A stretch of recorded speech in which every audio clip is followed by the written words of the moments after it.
Pinkertons, Chapter 10. Miss Michaela had packed up her stall at the end of a busy day. Mimi Michaela did not live in Haypepper itself, but in the hamlet of Sweetbriar, about 2 miles away. 2 miles is actually a fair distance for a guinea pig to cover. Miss Michaela's preferred mode of transport was her trusty pink and white tricycle, her companion of many years. It had 3 chunky, sturdy wheels, a little pink and white basket, and a tiny tinkling bell that let other path users know that the tricycle was approaching, which was a useful feature, especially since the tricycle did not boast anything so modern as a brake. The tricycle did, however, have 4 guinea pig paw-sized pedals and a gnaw bar. A gnaw bar, in case you don't know, is the equivalent of the handlebars on your bike, if you are lucky enough to have a bike. Like the handlebars, the gnaw bar was found at the front of the vehicle, and it was held onto by the teeth, as all 4 paws were required for pedalling. On market days, Miss Michaela would link up her small trailer to the back of the tricycle. This is how she transported her stand. It could be disassembled and thus packed into the base of the trailer. On top of this, she packed in all the goodies with which she stocked her stall. Miss Michaela's journey home was, of course, always a little lighter than her journey to the market, because so many of her treats would have been sold, and indeed many of them would have already been eaten. However, her journey home was also unfortunately mostly uphill, but Miss Michaela preferred not to hurry, and if she ended up walking much of the way, pushing along her tricycle by nudging it with her little nose, she didn't really mind all that much. In any case, it was a beautiful ride, or indeed walk, from Haypepper to Sweetbriar, through lovely open countryside and golden meadows. It was as Miss Michaela had paused and carefully scrambled off her tricycle, about midway between Haypepper and Sweetbriar on her way home, that this strange thing happened. Mimi Michaela had stopped, both to catch her breath and in order to admire the view, a whole swathe of buttercups alongside the path on which she was travelling. In order to imagine how pretty this sight was, you may have to get yourself down to guinea pig level, or as near to guinea pig level as you can get. It looks very different down there, but you may find that the grass tickles your nose a little.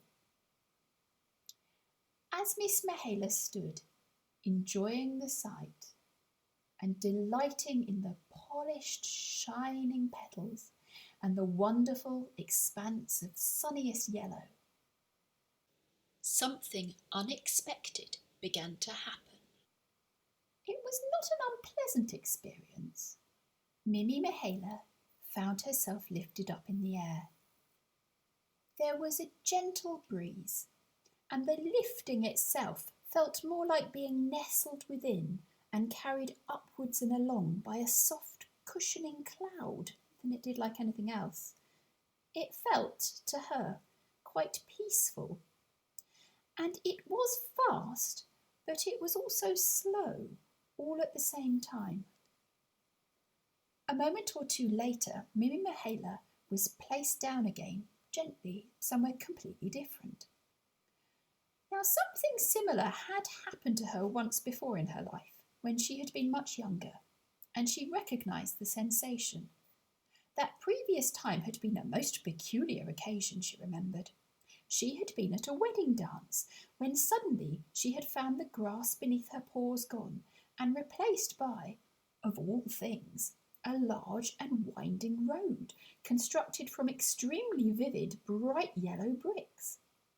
She had never really got to the bottom of what had happened. She assumed it was some kind of special celebration organised by the bride and groom for their guests, as a surprise, which had gone badly awry. She hadn't liked to ask at the time, because she had barely known Cynthia and Claude back then, because they had been new to the area.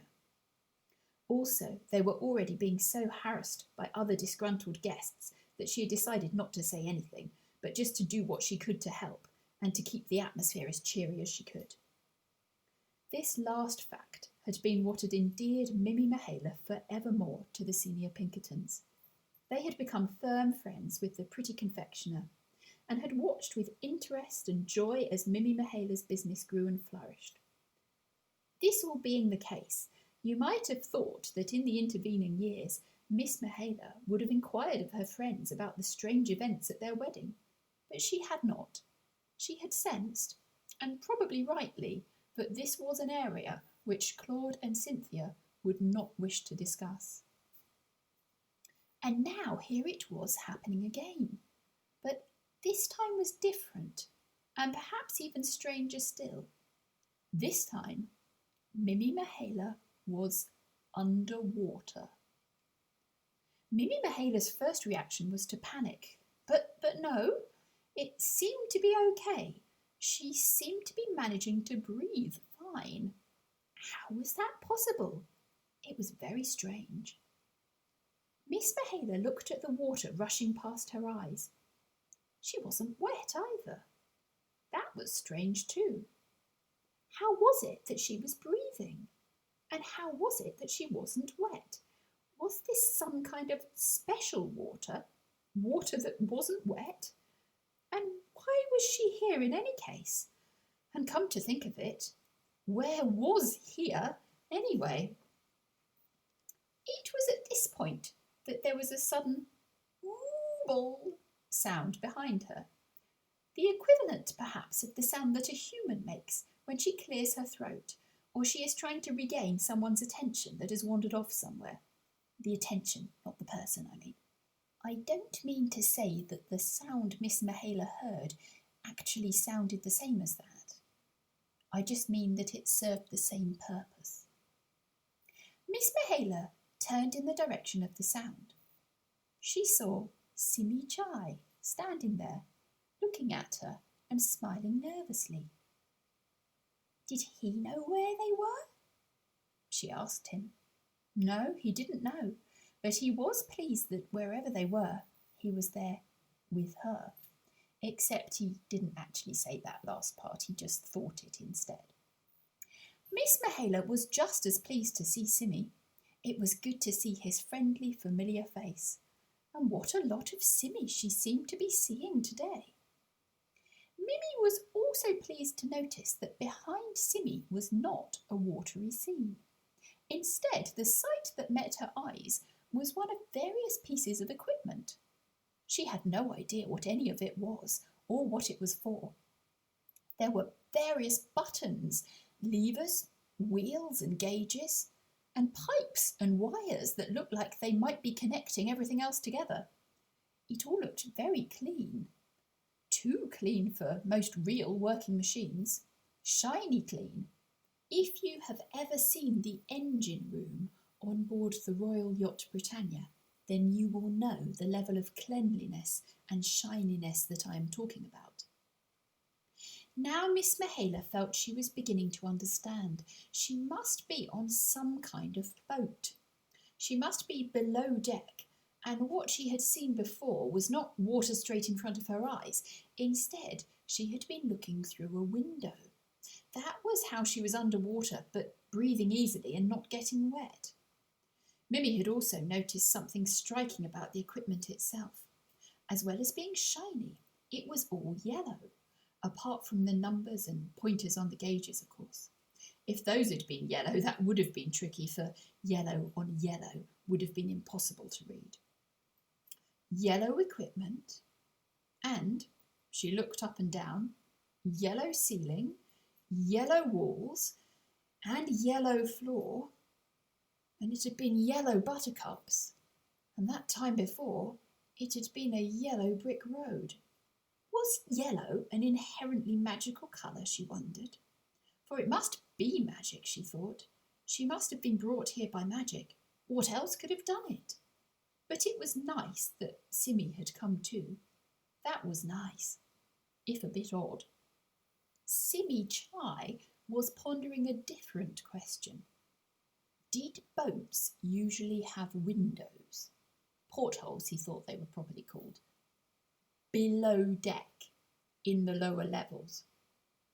Maybe they did, and maybe they didn't.